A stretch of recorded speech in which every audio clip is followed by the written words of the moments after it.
Okay, I got busy getting some hardcover books done up, mainly because Lulu had a 25% discount which ended last night, and that mostly paid for shipping. I had these books which I thought were ready, but were only halfway there. Out of the 13 books in that series, yes, it grew from the first 6, I was able to get 8 of them coming to me as proofs. I have one more actually ready, but was too close to the midnight deadline to order, and the others are too short to print or have a lot of work yet to make them ready. The problem was, I screwed up with the self-serving links in them.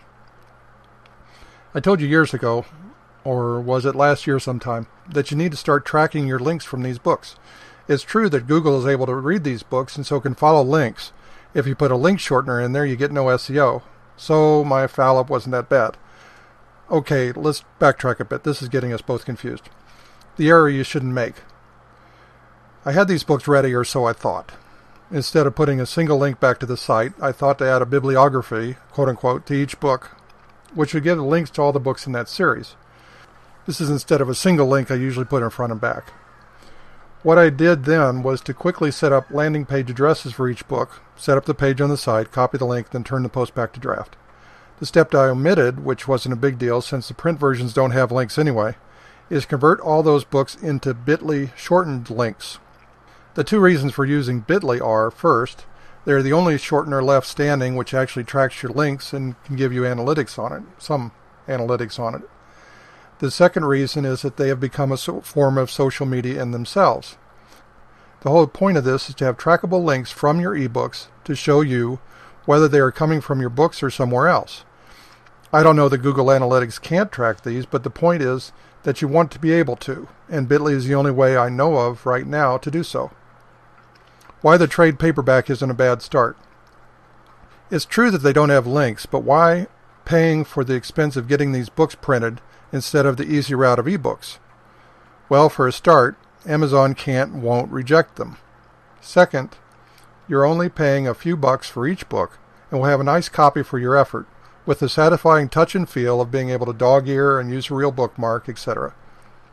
True, I've said to get them out in ebook distributors first and then only spend the time and money on proven sellers, and that is still very valid advice. When you are broadshooting with a few dozen books available to publish, that would be the way to go, particularly with PLR to show you which book markets are the hottest. Of course, you've already done your market research to pick out PLR books based on what you've found. Publishing ebooks just tends to verify and narrow your field, provided your covers and descriptions are enticing and fascinating. And maybe that was a mistake. I kind of think not, since I can sit down and rattle off a 5 to 10 minute book trailer with a hard copy in my hand, doing a half dozen or more books in a single sitting. This then gets the book trailer out of the way. It also takes some time to get these books to me while I then build out landing pages for each one. Yes, you can imagine having to build 13 landing pages will take some time. With snail mail, cheapest, figure about 10 days to 2 weeks before they arrive. I should be able to get all these pages back up and running by then. The other error I'm correcting. It has to do with IFTTT. If this, then that. This we've covered. It's a way to get your message out to all sorts of social media. I have to post the original video, cover, blog post, audio, and PDF to basically 5 sites. Then IFTTT sends these out to Tumblr, WordPress, Blogger, Facebook page, Instagram, 500px, Twitter, LinkedIn, Bitly, Delicious, Digo, Dig, Box, and Facebook. And some get multiple posts. That saves me a lot of work promoting these. The problem is I don't have these set up via IFTTT either, or all verified anyway. So I pulled down, reverted to draft, all the landing page I'd put up. So when I put these live, they'll be covered. You can see my CYA post here. All that work is headed in a certain direction, which is how to market these books, any books, effectively. And as I said before, what starts right tends to go right, but you can always start over. What about this membership stuff? Funny you should ask. That's probably the 4th error I have to fix. When I started looking ahead to all this work I had to do, I considered that I wouldn't want to do anything twice.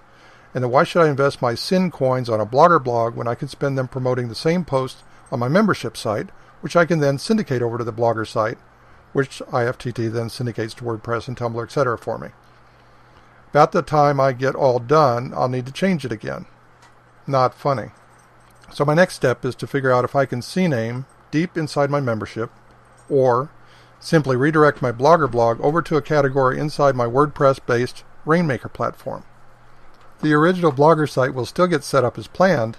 It's just that the main promotion is going to be spent on my Rainmaker hosted site, with the freebie site carried out as a version of the first. Is it worth it? Well, you never throw away a blog which has been around for a while. And this standalone blog will be devoted entirely and only to assembling and promoting the know-how of creating children's books. I've got plans after this as well, when I start cranking out children's books by the gross, literally. Lots of work ahead, one step back for every two forward, and so on. But you're worth it, aren't you? You are why I'm doing this after all, so you don't have to go through this pain on your own. Okay, stay tuned, and make sure you're subscribed by email or newsletter to the site so you don't miss anything coming up. See you next time.